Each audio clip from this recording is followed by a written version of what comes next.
Good afternoon. Hello বন্ধুরা, আমি শ্রেষ্ঠ রায়।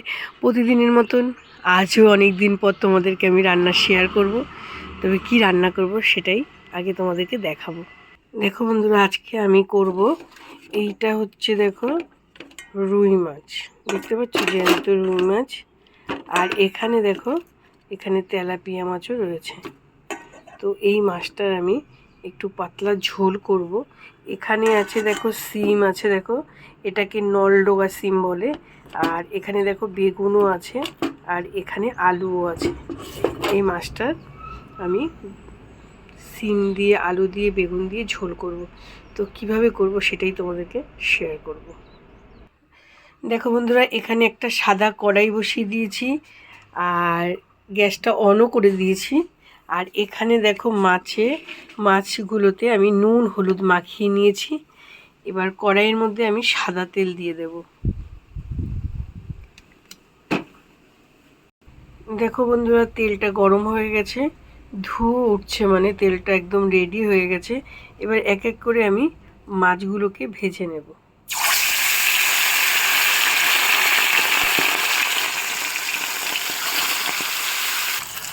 দেখো বন্ধুরা, আমার টোটালি সব মাছগুলো ভাজা হয়ে গেছে।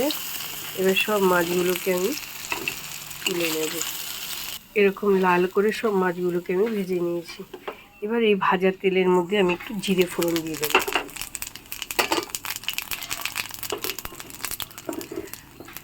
আর এখানে যে সিম আলু বেগুনটা আছে, এবার এটা এই তেলের মধ্যে দিয়ে দেবো।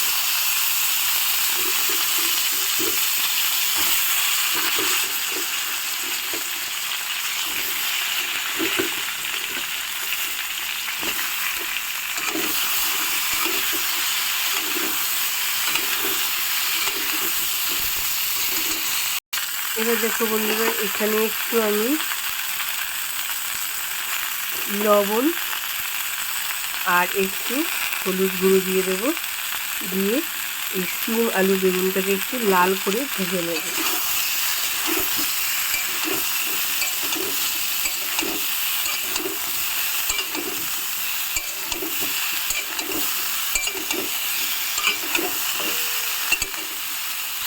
লাল করে ভাজা হয়ে গেছে। আর এখানে আমি কাঁচা লঙ্কা, আদা আর টমেটো মিক্সিতে পেস্ট করে রেখেছি। এবার এই মশলাটা আমি পুরোটা দিয়ে দেবো।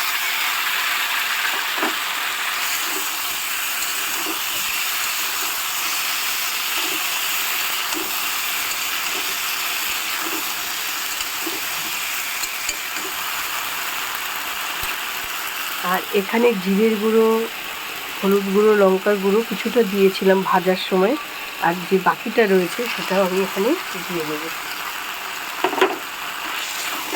এবার মশলাটাকে আমি ভালো করে কষিয়ে নেব।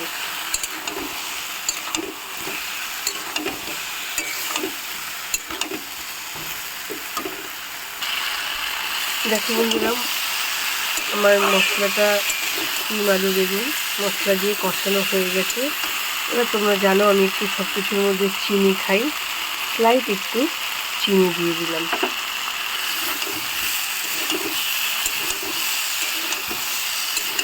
এবার এখানে আমি কিছুটা জল দেব।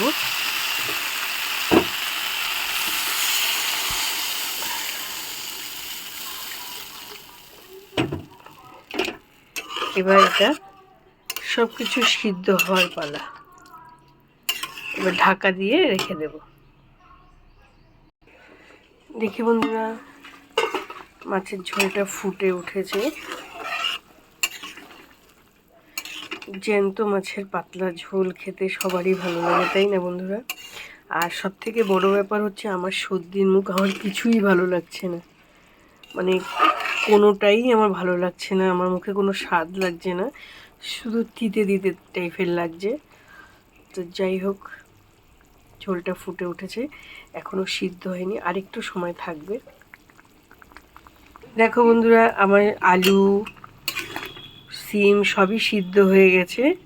এবার এখানে ভেজে রাখা মাছগুলো আমি সব দিয়ে দেব।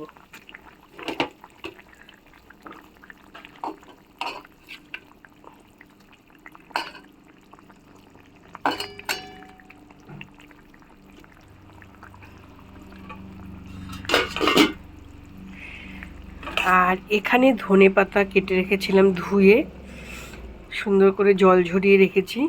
যেহেতু পাতলা মাছের ঝোল করছে ওর জন্য ধনেপাতাটা দিয়ে দেব।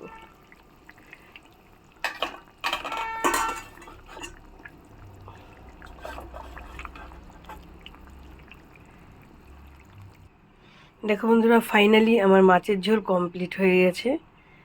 তোমরাও ঠিক আমার মতনভাবে জ্যান্ত মাছের পাতলা ঝোল এইভাবে খেও, খুবই ভালো লাগবে।